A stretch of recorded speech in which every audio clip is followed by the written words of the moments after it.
नमस्कार बंधु, स्वागत आपनकु मोर एई आ गोटे नया अध्याय को।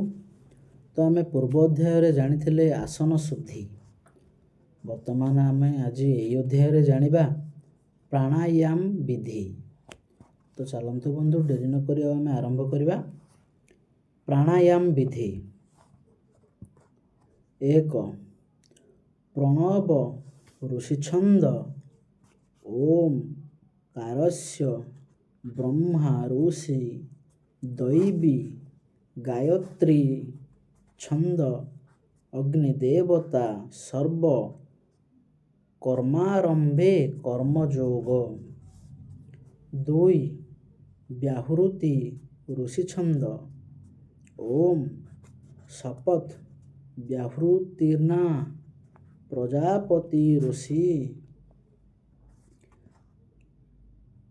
गायत्रोष्टि संतुष्ट बभ्रुहति पड़न्ति त्रिष्टुव जगत्य छंदासि अग्नि वायु सूर्य बृहस्पति वरुणेन्दु विश्वदेवा देवता प्राणायामे विनियोगो 3 गायत्री ऋषि छंद ओम गायत्र्या विश्वामित्र ऋषि गायत्री छंद सविता देवता प्राणायामे विनियोगो 4 चूड़ा गायत्री ऋषि छंद ओम शिरस्य प्रजापति ऋषि अनुष्पुप छंद ब्रह्मा अग्नि वायु सूर्य देवता प्राणायामे विनियोगो अंगुष्ठ ओ अनामिक उभय अंगुली द्वारा न्यास करिब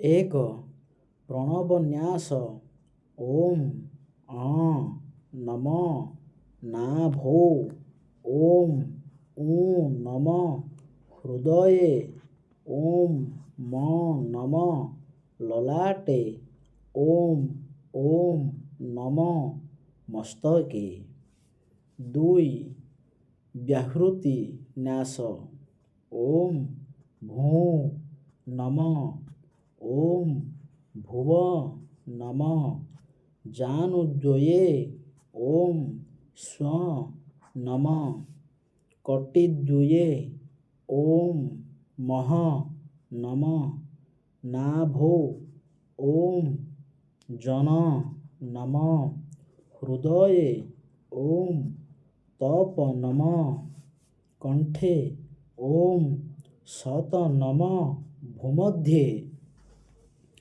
3 गायत्री ओम चूड़ान्यास तस्थवितु हृदयाम नम ओम वरेण्य शिरसे स्वाहा ओम भर्गो देवस्य शिखायो वसट् ओम धीमहि कवचाय हूँ ओम धियो योना ओम आपज्योति रसोमृतम ब्रह्म भूमर्भव स्वरो इति सर्वांगे। बंधु, आज आम जानिले प्राणायाम विधि। आज पाई एतिकी। आमे आगामी अध्याय रे जानिबा प्राणायाम। तो सेई पर्यंत आपण समस्तंकु नमस्कार।